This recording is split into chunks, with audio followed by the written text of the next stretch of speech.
Son las 8 horas con 21 minutos, 8 horas con 21 minutos, y es momento de empezar nuestro diálogo en este miércoles con nuestro invitado, el economista José Serrano. Él es MBA y Magíster en Dirección Comercial y Marketing. Hablaremos sobre el impacto económico de la consulta popular y referéndum en el panorama actual. Bienvenido, economista Serrano, a este su espacio Voces y Opiniones. Jan Holguín de este lado del micrófono. Diana, un gusto saludarte y un saludo fraterno a todos los oyentes de la 96.9 y de este programa Voces y Opiniones. Muchas gracias. El tema de la consulta popular ha estado dando de qué hablar en estos días. Se habla de que ya habría una fecha tentativa para el próximo noviembre. Sin embargo, todavía hay algo que ajustar internamente dentro de la Corte. Se ha dado paso a las preguntas. Entendemos que hay otros temas legales que hay que ajustar. Sin embargo, como todo consulta, como todo plebiscito, tiene un peso económico, ¿no? ¿Qué es lo que se podría adelantar un poco basado en las experiencias anteriores de consultas que se ha realizado en el país? Bueno, destacar que el Ecuador ha tenido 20 constituciones desde la fundación de la República en 1830, es decir, hemos tenido cerca de 19 asambleas constituyentes, a un promedio de casi 9.7 años de duración de una constitución, y nos embarcamos en esta nueva solicitud por parte del gobierno, del Ejecutivo específicamente, para esta intención de una nueva constituyente, ¿no? El referéndum, bueno, hay que estipular que tendría un costo estimado, y ya lo anunció el CNE, un presupuesto entre 59 y 60 millones de dólares. Ese sería el primer costo por esta convocatoria a elecciones. Y ya en tema operativo de la Asamblea, tenemos de referencia el año 2007, 2008, en el cual se ejecutó ya la Constitución actual. Más o menos para tener referencia, costos, el siguiente paso después de si se diera la aprobación por parte del pueblo ecuatoriano de esta constituyente, será nombrar a los asambleístas. Hay que ver también en el tema político qué tipo de asamblea será para la constituyente, si es una asamblea de plenos poderes o es una asamblea que solamente va a crear esta nueva constitución. Sería un poco contradictorio tener una asamblea operando cuando se están reformando la norma madre, que es la Constitución, ¿no? Entonces, creo yo que debería ser una asamblea de plenos poderes, número uno. Número dos, una vez que se instalen, que pueden ser cerca de 80 legisladores o asambleístas constituyentes, lo siguiente que hay que ver es la operatividad de esta asamblea. Las elecciones para estos asambleístas constituyentes se estima que pueden estar alrededor de los 80 o 90 millones de dólares, tomando en referencia la última elección que tuvimos de asambleístas. Entonces vamos sumando, ¿no? 60 millones la convocatoria, entre 80 y 90 millones la elección de asambleístas constituyentes, y luego viene la parte de operatividad de esta asamblea. Si recordamos la asamblea del año 2008, se construyó unas instalaciones para ello, que fue Ciudad Alfaro, que costaron alrededor de 4 millones de dólares. Hay que ver dónde va a operar esta asamblea. Lo otro es esta operatividad, teniendo de referencia que pudieran o tendrían un plazo de aproximadamente 6 meses para trabajar la Constitución, extendiéndose tal vez 2 meses más, 8 meses. El presupuesto actual de la Asamblea para operar es de 50 millones de dólares. Si son 6 meses que van a trabajar, pudiera ser entre 25 y 30 millones de dólares, dependiendo de si se extienden o no se extienden. En la medida que se extienda más, evidentemente el costo en el cual se incurre sería más alto. Y finalmente, una vez que esté elaborada la nueva Constitución, lo otro es que el pueblo ecuatoriano tiene que aprobar esa Constitución, es decir, vamos a ir a referéndum otra vez para aprobar la Constitución y eso sería 60 millones de dólares más, ¿no? A grosso Entonces, modo, estamos hablando entonces de un total aproximado de... yo estipulo que puede ser cerca entre 230 y 240 millones de dólares el costo de esta nueva constitución o esta idea que tiene o propone el Ejecutivo para ir a una nueva asamblea constituyente y elaborar una nueva constitución, ¿no?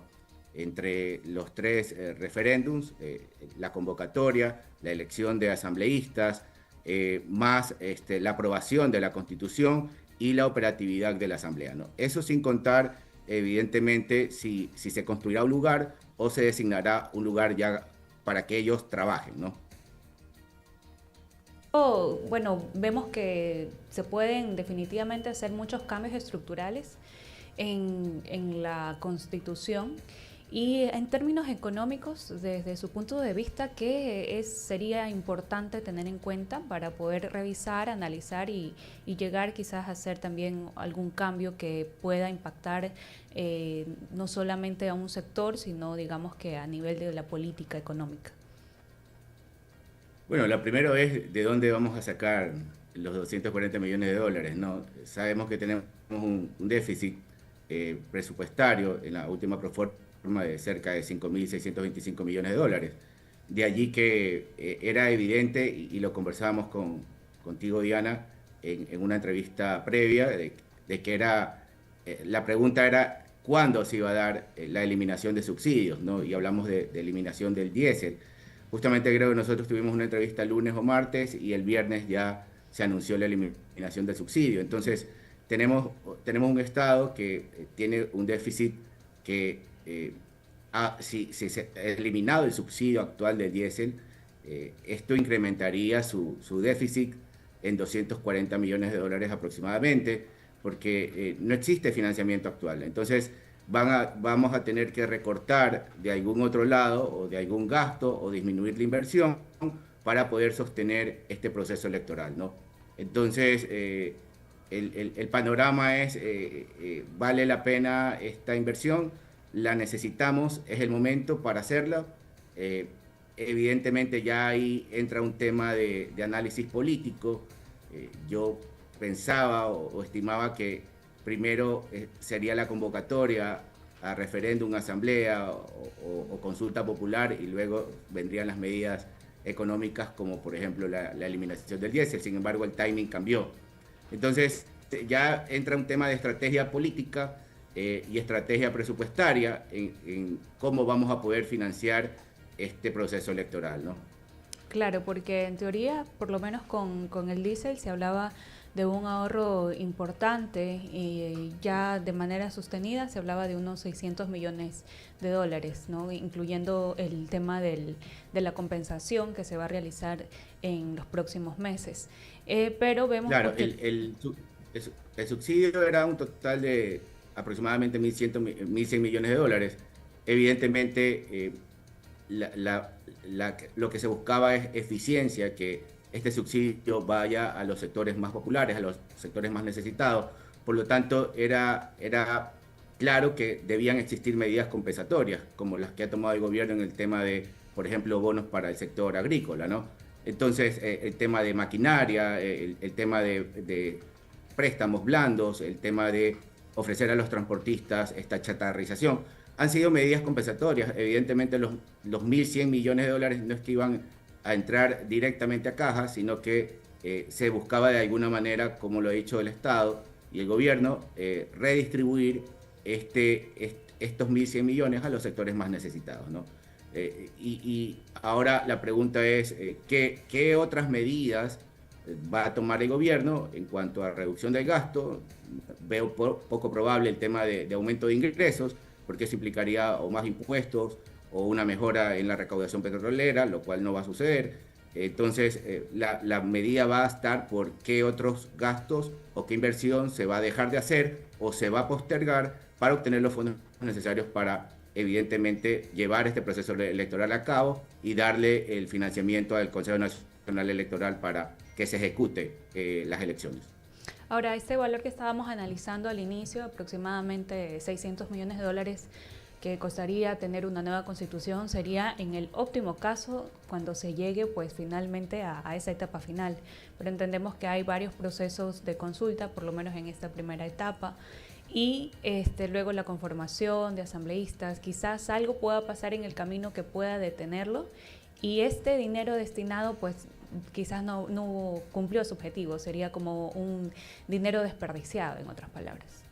Sí, es una suerte, cada elección es una suerte de escollo que tiene que superar el gobierno, y el tema es que casi siempre las elecciones en estos procesos de consulta popular han estado correlacionados con la aceptación del gobierno, la aceptación o popularidad de parte del Ejecutivo y en particular del presidente.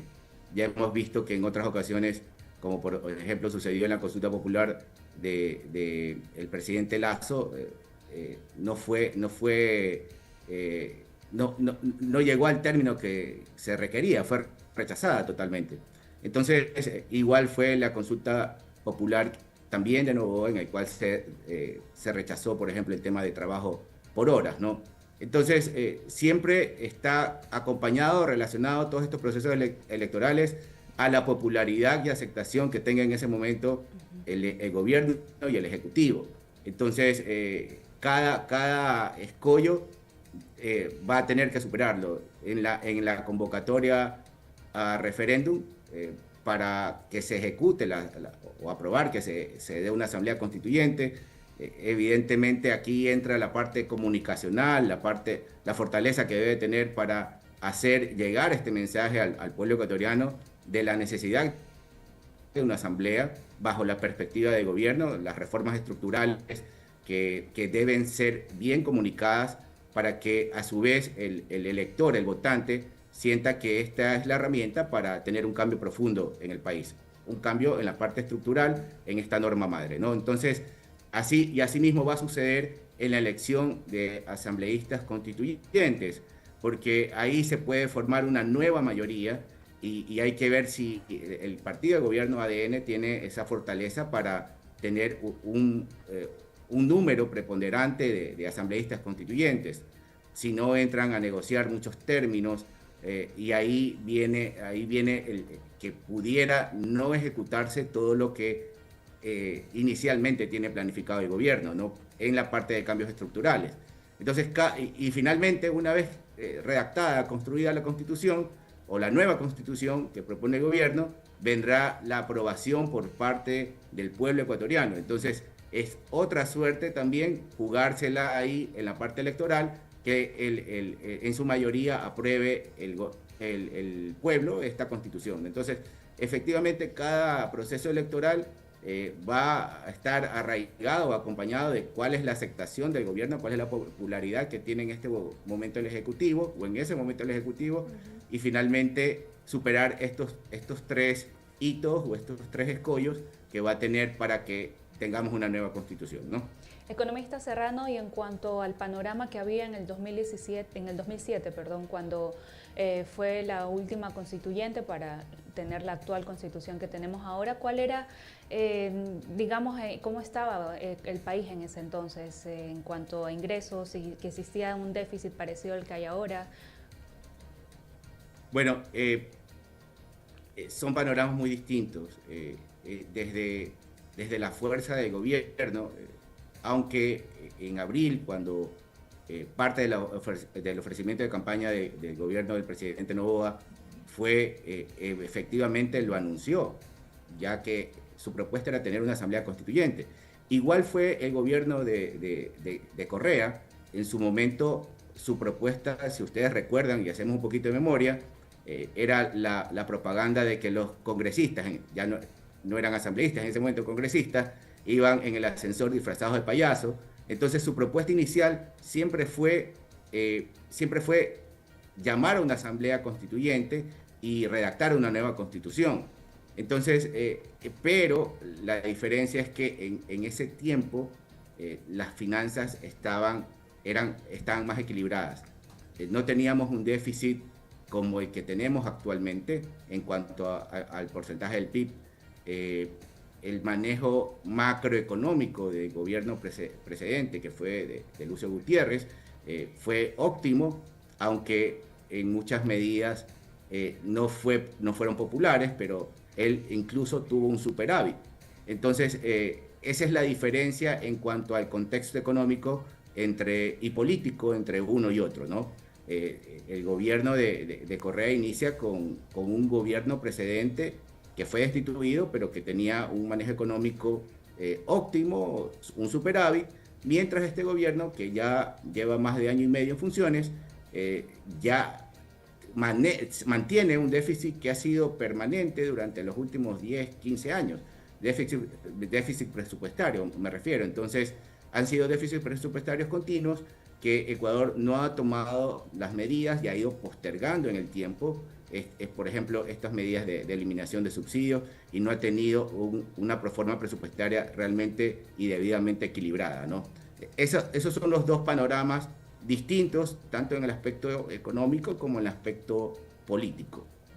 En todo caso, vemos a esta nueva consulta popular y referéndum como un desafío, ¿no? Dentro de los próximos meses sabremos si efectivamente va a proceder tal como lo ha planificado el gobierno, y si no, pues seguiremos analizando estos temas más adelante. Así que queremos agradecerle al economista José Serrano por acompañarnos una vez más en Voces y Opiniones. A ustedes, muchas gracias. Un saludo a todos los oyentes de la 96.9 y un excelente día para todos. Muchas gracias.